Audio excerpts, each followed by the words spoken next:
50,000 years ago. There was no light after sunset, no street lights, no screens, no fire flickering in the distance, just darkness. And in that darkness, something was always watching. Now I want you to think about something for a second. You're lying in bed tonight. Power goes out, phone's dead, and suddenly the room is completely black. How long before your chest tightens? 10 seconds? 5? That instinct you're feeling right now, that low hum of dread, that's not weakness. That's 50,000 years of survival memory encoded into your DNA. Your ancient ancestors felt that every single night of their lives, and most nights they didn't survive. But then, one night, everything changed. Here's what the history books don't tell you. Fire wasn't invented. Fire was stolen. And the story of how humanity went from running away from flames to building civilizations around them is stranger than any myth, more dramatic than any movie. And it starts not with a genius, not with a plan. It starts with lightning. Picture this. Somewhere in prehistoric Africa, a bolt of lightning splits a tree in half. The forest ignites. Animals scatter in every direction. Birds, deer, big cats, everything runs. And our ancestors run too. But then one of them stops, turns around, and watches the fire, not with terror, with curiosity. That moment, that tiny, almost insignificant pause, might be the single most important moment in all of human history. Because everyone else saw destruction. That one person saw possibility. But here's the part that genuinely blows scientists' minds. For hundreds of thousands of years before that moment, ancient humans weren't making fire. They were chasing it. Whenever lightning struck, whenever a volcano erupted, whenever the earth itself caught fire, early humans would rush toward the flames. Not to escape, to grab a burning branch, to carry it home, to keep it alive. Think about how insane that is. A burning forest, smoke everywhere, every survival instinct in your body screaming, run. And these people, they're running in because they knew something the animals didn't. Whoever controls the fire controls the night. And so a new kind of human emerged. Not the strongest, not the fastest, the keeper. Every tribe had one. One person whose only job, whose entire purpose was to keep the fire burning. Rain, wind, migration, war, didn't matter. The fire could not go out. This person was more valuable than the best hunter, more important than the tribe leader, because without them, the night came back. And the night meant death. Imagine carrying that weight, knowing that if you fall asleep at the wrong moment, if you get distracted for just a minute, the entire group is exposed. One person, one flame, everyone's lives. Now here's where the story takes a turn nobody expected. In South Africa, researchers discovered a cave called Pinnacle Point. Inside, they found evidence of fire use dating back 164,000 years. But it wasn't just ash and charred bone. They found red ochre, a mineral pigment deliberately arranged around the fire pit. This wasn't just survival. This was ritual.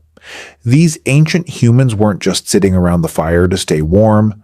They were gathering, thinking, talking, dreaming, maybe even praying. 164,000 years ago, before modern language, before civilization, before anything we'd recognize as culture. These people were holding what might be the world's first campfire story session.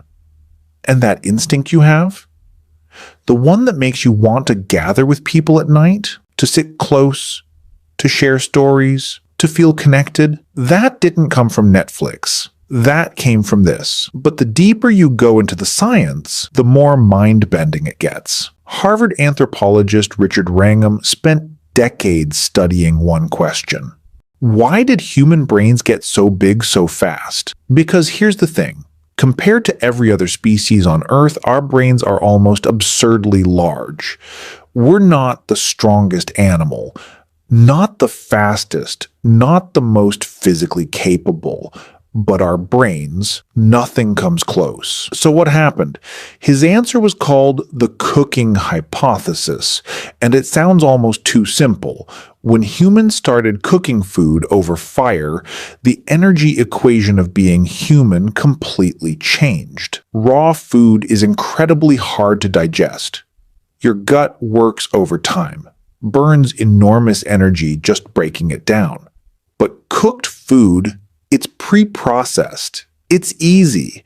Your gut barely has to work. So all that energy your digestive system was burning, it got rerouted straight to the brain. The human gut actually shrank. You can see it in the fossil record.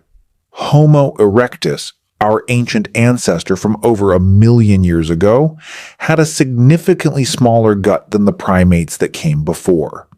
And in exchange, the brain exploded in size. Everything you've ever thought, every emotion you've ever felt, every idea you've ever had, that's not evolution being generous. That's fire now. The question you've probably been asking this whole time, when did humans actually make fire for the first time? Not steal it, not carry it, create it. This is where historians get into genuine arguments.